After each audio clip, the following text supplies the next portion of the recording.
I'm Alan Weiss, and this is the writing on the wall.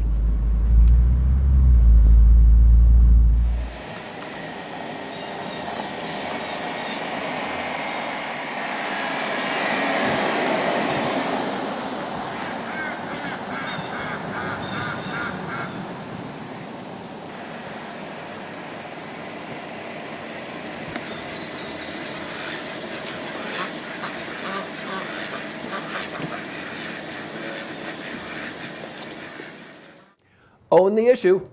Alan Weiss, writing on the wall. Own the issue. There is a Japanese game called pachinko.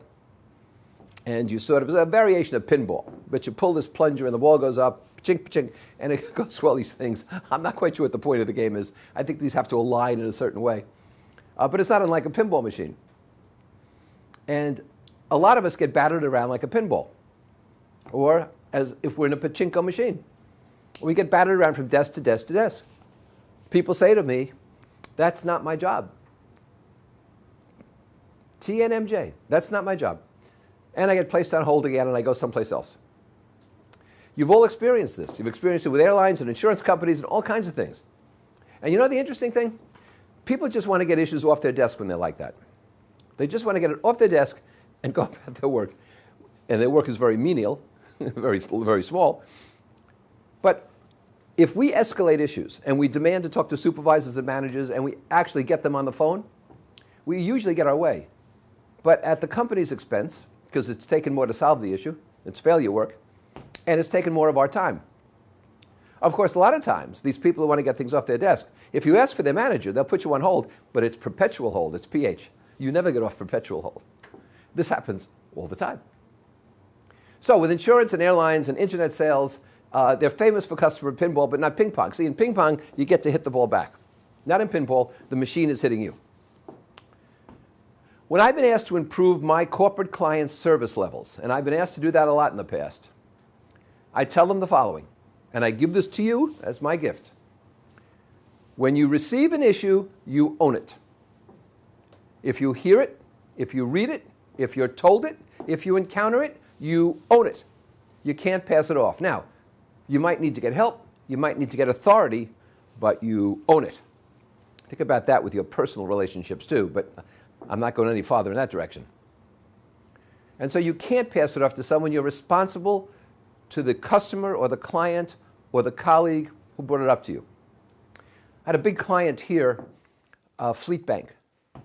And Fleet Bank told me that the issue was no one could be what they called a 360-degree banker. In other words, as a client, as a customer of the bank, I might have a mortgage issue, I might have an investment issue, I might have a loan issue, I might have an issue with the local branch. There are a lot of issues I can have. Estate planning.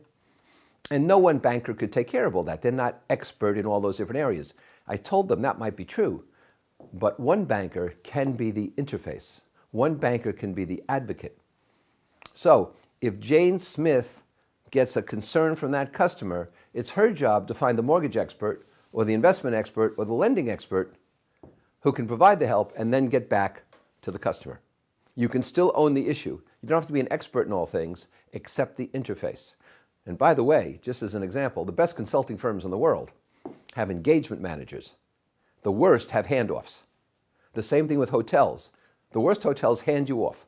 The sales director books the business, it goes to a sales manager, goes to a banquet manager, goes to a meeting planner. But the best ones, there's an executive who stays with you. And that's the key. So how about you?